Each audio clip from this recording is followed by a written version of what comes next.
A representação do corpo do ser humano sempre serviu de fonte de fascinação para o próprio ser humano. Essa representação pode se dar por vários motivos, para contar uma história, atribuir efeitos mágicos, religiosos e até mesmo uma fonte de conhecimento científico sobre o próprio corpo. Uma das representações mais antigas do corpo humano é a Vênus de Willendorf, uma escultura pequena de 11 centímetros feita em pedra calcária, e eu tenho aqui a imagem dela. Ela chama Vênus, que é uma maneira geral de falar sobre essas figuras femininas. Vênus foi uma deusa grega do amor e da beleza. Willendorf é o lugar na Áustria onde esse objeto foi achado. Ele tem entre 24.000 e 22.000 anos antes de Cristo. Ele está nesse período. Muitos historiadores preferem chamar de antes da Era Comum e Era Comum, porque nem todos os povos do planeta usam essa marcação do nascimento de Cristo, como os judeus, por exemplo, que estão no ano 5.780. A cultura islâmica está no ano, agora em 2020, 1441. E Dionísio Exíguo, que foi o monge que fez o cálculo da datação do ano zero, parece que ele errou nesse cálculo. Talvez Cristo tenha nascido uns 7 anos antes dele mesmo ter nascido, né? Antes de Cristo. E, por exemplo, não é só uma exclusão das religiões cristãs. Os testemunhos de Jeová também usam essa antes da Era Comum e Era Comum. Bom, para comum no sentido de todos, né? E essa é uma das figuras mais antigas que nós temos. Essa figura aqui é do ano 1 da Era Comum, antes da Era Comum. E é uma escultura romana em bronze. Ela já tem uma diferença muito grande de tempo, né, comparado com a Vênus de Willendorf. E aqui o bronze já está dominado e nós podemos, inclusive, fazer uma representação de uma cena aparentemente banal. Uma pessoa, um garoto, retirando um espinho do pé. Por que a gente faria isso, né? Por que o ser humano faria esse tipo de representação, né? Se não é uma fascinação com o próprio corpo, com o movimento, e assim por diante. Aqui nós temos uma reprodução de um desenho do Leonardo da Vinci. Leonardo da Vinci, artista italiano muito famoso do Renascimento, né? Talvez o nome mais famoso da arte, né? Seu quadro Mona Lisa. Leonardo, para pintar, ele dissecava cadáveres, muitas vezes de forma ilegal, né? Muitas vezes, ou na totalidade das vezes. Aqui tem os desenhos do Leonardo da Vinci para os seus estudos de anatomia.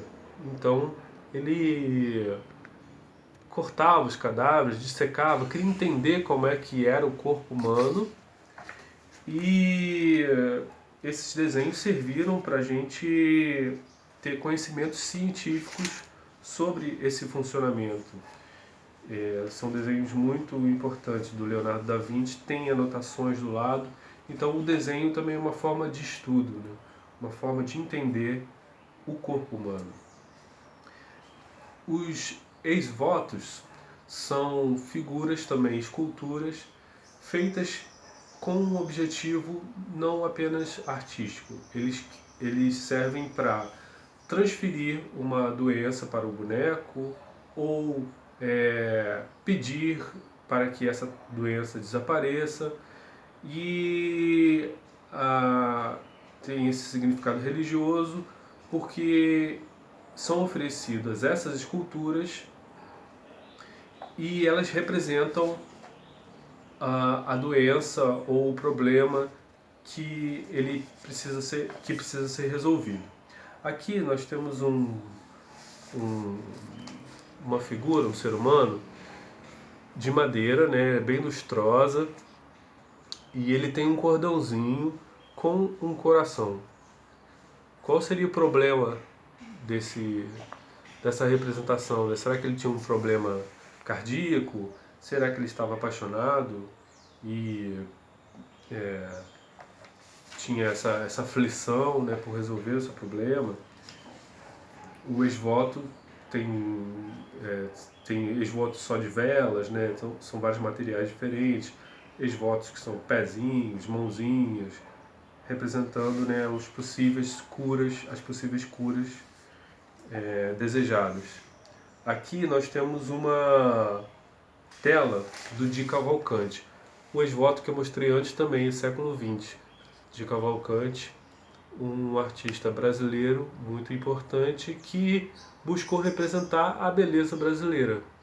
E aqui com formas bem exageradas, né? Uma mão bem grande, mostrando trabalhadores, mostrando que essa beleza brasileira, né, precisava ser valorizada, né? O Di Cavalcanti foi uma das pessoas que trabalhou e idealizou a Semana de Arte de 22, um marco na história da arte moderna brasileira, e mostra aqui pescadores. É um quadro muito bonito, quadro a óleo de 1951. Um outro exemplo presente aqui no livro Projeto Mosaico, Arte para o sexto ano do ensino fundamental, é uma fotografia a partir de uma escultura do Ernesto Neto, um artista, não sei se ele é carioca, mas ele está aqui pelo Rio de Janeiro, né? E é o trabalho chamado O Tempo e o Sono Vazio, um díptico. Um díptico são duas formas do mesmo trabalho. E aqui está o Ernesto Neto, envolto por essa escultura, uma escultura macia, né? E aqui não há ninguém. Então o corpo molda a escultura, o corpo também é escultura. O corpo quando dorme, algumas pessoas acham que o corpo sai do corpo, né? O corpo é o mesmo corpo quando dorme, e se dorme em pé, né? Aqui nessa escultura, há algum tempo,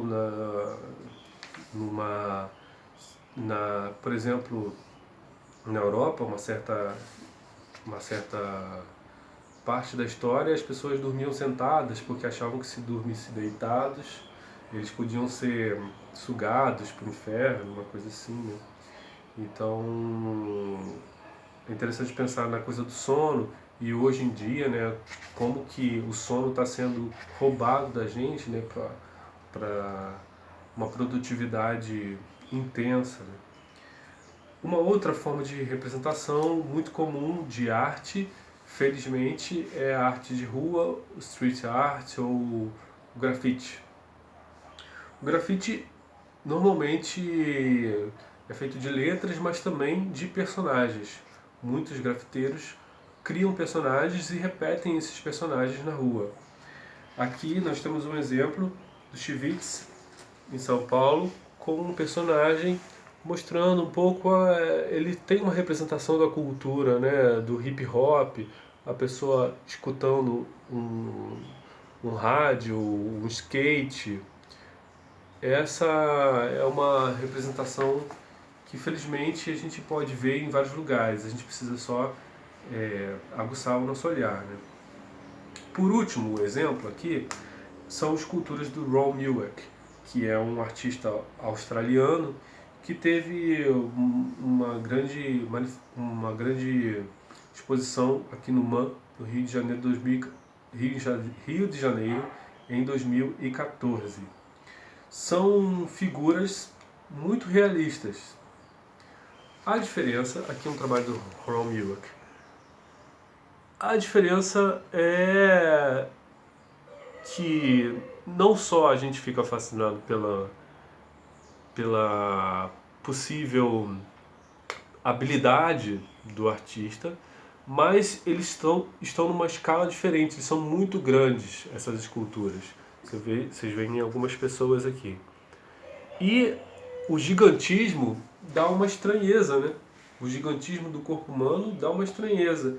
Então, algo que seria tão real parece totalmente irreal, né? O corpo tão perfeito, a escultura tão perfeita do Ron Mueck parece mais surreal, né? Usando um jargão, que a realidade.